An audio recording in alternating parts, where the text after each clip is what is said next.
Hello नमस्कार साथियों। आज मैं 2024 801 एचए हिंदी क्लास 10th के पेपर का एमसीक्यूज कराने जा रहा हूँ। 20 बहुविकल्पीय प्रश्नों को एक साथ देखेंगे। मात्र 3-4 मिनट की वीडियो में पूरे प्रश्नों को कंप्लीट कर लेंगे। तो 800 सेट 224 801 एचए। तो देखिए, पहला प्रश्न हमारा है, शुक्ल युग के लेखक नहीं हैं। शुक्ल युग के लेखक कौन है? जयशंकर प्रसाद, प्रेमचंद, रामचंद्र शुक्ल और भारतेंदु हरिश्चंद्र। तो इनमें से देखिए, शुक्ल लगा हुआ तो रामचंद्र शुक्ल तो होंगे ही होंगे। जयशंकर प्रसाद और प्रेमचंद के नाम पर ही शुक्ल युग का नाम पड़ गया था। तो शुक्ल युग को जयशंकर प्रसाद युग या प्रेमचंद युग भी कहा जाता है। तो अर्थात ये तीनों लोग, रामचंद्र शुक्ल प्रसाद युग इनके नाम पर पड़ा, प्रेमचंद युग भी शुक्ल युग को ही कहा जाता है। तो ये तीनों लोग शुक्ल युग के हो गए। तो भारतेंदु हरिश्चंद्र आपके जो हो गए आंसर में, ये आपके बन जाएंगे भारतेंदु हरिश्चंद्र। ये बनेंगे आपके दोस्त शुक्ल युग के, ये नहीं है, ये आधुनिक युग के कवि हैं। आगे बढ़ते हैं। पूस की रात के कहानी के लेखक कौन है? पूस की रात कहानी के लेखक, पूस की रात की कहानी के लेखक सर मुंशी प्रेमचंद हैं। जयशंकर प्रसाद की रचनाएं आप लहर, झरना, कामिनी, आंसू को जानते ही होंगे। यशपाल का एक बहुत ही फेमस रचना झूठा सच। तो प्रेमचंद की रचना है पूस की रात, ईदगाह, पूस की रात, ये सब रचनाएं प्रेमचंद की हैं। ये एक कहानी भी है, आप यूट्यूब पर पूस की रात डालकर देख भी सकते हैं।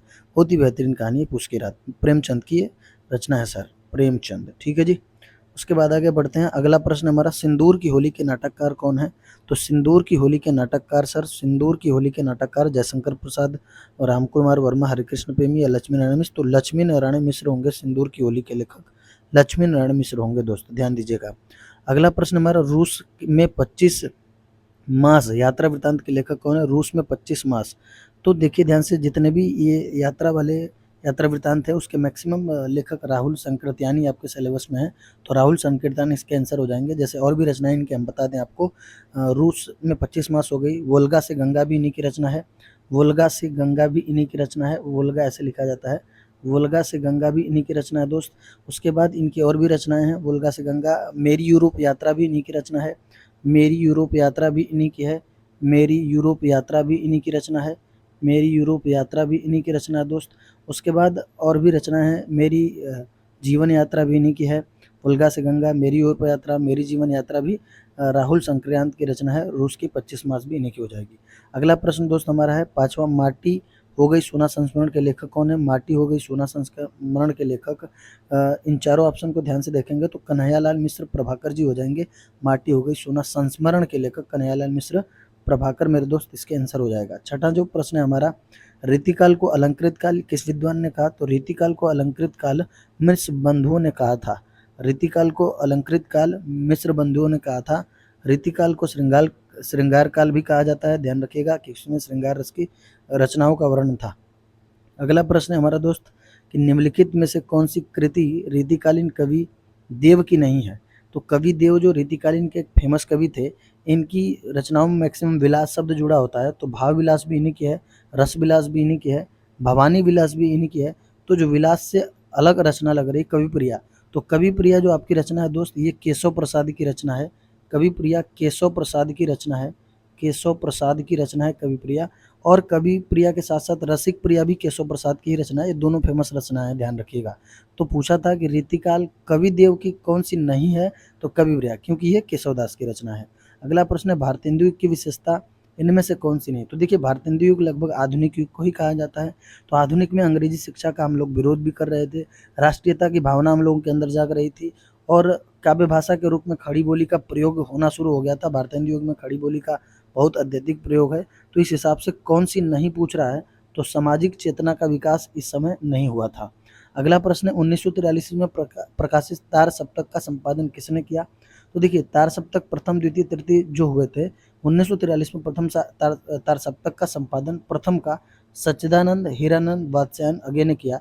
तार सप्तक में 7 कवि, सप्तक मतलब 7 कवियों का उल्लेख है, जिसमें रामविलास शर्मा भी हैं, प्रभाकर माचवे भी हैं, गिरजा कुमार माथुर भी हैं, नेमी चंद्र भी हैं।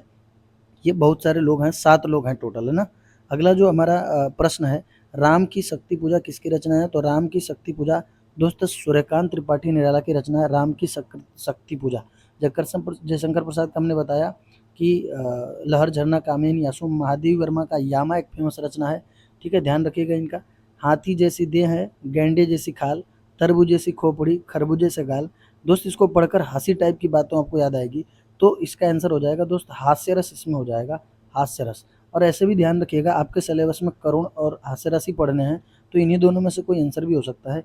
तो ये देखने से करुण करुण मतलब दुख की तो भावना आएगी नहीं, हाथी जैसी देह गंडे जैसी खाल, तो इसको पढ़ने से हास्य टाइप के अगर मन में भाव आ रहा है तो हास्य रस हुआ। अगला जो प्रश्न है आपका दोस्त, उस काल मारे क्रोध के तन काँपने उनका लगा, मानो हवा के वेग से सोता हुआ सागर जगा। तो मनु मानो जनु जानो, जनु मनु शब्द जो आते हैं दोस्त, उसमें उत्प्रेक्षा अलंकार होता है। इन शब्दों से आप पहचान पाएंगे, मनु मानो जनहु जानहु जिनमें आते हैं उससे उत्प्रेक्षा अलंकार होता है। जो सिमरत सुधि हुई गणनायक करिवर बदन, करहु अनुग्रह सोई बुधि राशि शुभगुण सदन। देखिए इसमें पूछा है कौन सा छंद है, आपके सिलेबस में दोहा और सोरठा छंद पढ़ने हैं, रोला कुंडलियाँ आप में नहीं है, तो ध्यान रखिएगा सोरठा और दोहा में से कौन सा है। तो मात्रा आप गिन सकते हैं, जो में आपको 2 मात्राएं, सु में 1 मात्रा, मी में 1 मात्रा, र में 1 मात्रा, त में 1 मात्रा, 4 यहाँ से, जो का 1 4 2 6, सीधी दोनों छोटी मात्राएं हैं तो 6 और 2 8 हो गए, फिर हो पर 2 मात्रा 8 और 2 10 हो गए, ई पर 1 मात्रा तो 11 हो गए। तो दोस्त 11 मात्राएं इसमें हैं, तो ये हो गया आपका, जिसमें प्रथम और तृतीय में 11 मात्राएं आती हैं दोस्त उसे आप सोरठा कहते हो, उसे सोरठा कहोगे। और 13 और 11 का आएगा प्रथम तृतीय में तो उसे दोहा कहा जाएगा। निम्नलिखित में से किस शब्द में अनु उपसर्ग का प्रयोग नहीं हुआ है, नहीं हुआ है ध्यान रखिएगा। अनुकरण, करण, अनुकरण इसमें अनु है, अनुशासन में है, अनुवाद में है, अनुतीर्ण में नहीं। अनु हटाने से तीर्ण शब्द का कोई अर्थ नहीं है, अनु शब्द हटाने से तीर्ण शब्द का कोई अर्थ नहीं होगा। उपसर्ग वे होते हैं कि अगर उसे हटाने के बाद जो शब्द दिख रहा हो उसका कोई अर्थ निकलना चाहिए। शासन का अर्थ है, वाद का है, कर्ण कारक का नाम है, तीर्ण कोई शब्द नहीं, इसलिए अनुतीर्ण जो आपका होगा अनुतीर्ण, इसमें अनुपसर्ग नहीं माना जाएगा। अगला जो प्रश्न आपका है दोस्त, अगला प्रश्न, नीलकंठ समस्त पद में प्रयुक्त समास क्या है। नीलकंठ समस्त पद में प्रयुक्त समास, ध्यान दीजिएगा द्वंद्व द्विगु बहुब्रीहि और अव्ययी है, तो नीलकंठ में नीला है जो कंठ अर्थात कर्मधारय ऐसे होना चाहिए, परंतु कर्मधारय ऑप्शन में नहीं है, तो नीलकंठ किसी देवी देवता का भी नाम है, इसलिए नीलकंठ में आपका बहुब्रीहि समास होगा क्योंकि यह शिव जी को कहा जाता है। अगला प्रश्न, बादल का पर्यायवाची शब्द नहीं है, तो नीरद जलद अम्बुद जलद, जिनके लास्ट में द आता है, नीरद जलद अम्बुद पंकद है ना, जलद भी आता तो ये बादल का होता, परंतु ये जलज है, ज की वजह से, ये जो ज लिखा हुआ है लास्ट में दोस्त, ये ज लिखा हुआ है जो, इस ज की वजह से ये आपका क्या हो जाएगा, ये आपका बादल का पर्यायवाची ना होकर कमल का पर्यायवाची हो जाएगा। बाकी सबके लास्ट में द आ रहा है इसलिए बादल के पर्यायवाची हैं, ज आ रहा है इसलिए कमल का हो जाएगा। युष्मद तुम स्वरनाम शब्द का तृतीया एकवचन रूप क्या होगा दोस्त, इसका तृतीय एकवचन त्वया होता है, तृतीय एकवचन युष्मद का तृतीय एकवचन। आदि आई और हम घर भागने लगे, रचनाकार पर आधारित इस वाक्य का प्रकार कौन सा है। आंधी आई और हम भागने लगे, रचना के आधार पर इस वाक्य का प्रकार, ध्यान से सुनिएगा, और इसके द्वारा जुड़े हुए शब्दों में दोस्त आपका होता है सरल वाक्य, संयुक्त वाक्य होता है, जब 2 वाक्य और से जुड़ जाए, बीच में और लगा हुआ है इसलिए संयुक्त वाक्य होगा दोस्त। अगला प्रश्न, महात्मा बुद्ध ने विश्व को शांति का संदेश दिया, इस वाक्य का वाच्य बताइए। महात्मा बुद्ध ने, देखिए जब कि कर्ता ने शब्द आएगा, कर्ता ने शब्द आया तो ये आपका दोस्त कर्तृवाच्य हो जाएगा, ये आपका कर्तृवाच्य हो जाएगा दोस्त। अगला जो प्रश्न आपका है, वह अचानक चला गया, वाक्य में प्रयुक्त अचानक पद का व्याकरणीय परिचय क्या है। वह अचानक चला गया, ध्यान से सुनिएगा, चला गया कैसे चला गया, क्रिया के सामने आप प्रश्न पूछिए कैसे चला गया, तो अचानक चला गया, तो क्रिया की विशेषता है कि कैसे चला गया, तो अचानक धीरे धीरे तेज चला गया, तो ये क्रिया की विशेषता है अर्थात ये क्रिया विशेषण होगा दोस्त।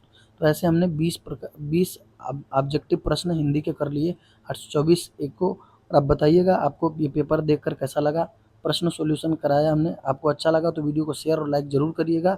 और अगला सेट अगर आपने कमेंट किया तो सेट 2 भी हम 801 दूसरे कोड का लेकर आएंगे। बाकी मिलते हैं नेक्स्ट वीडियो में। धन्यवाद।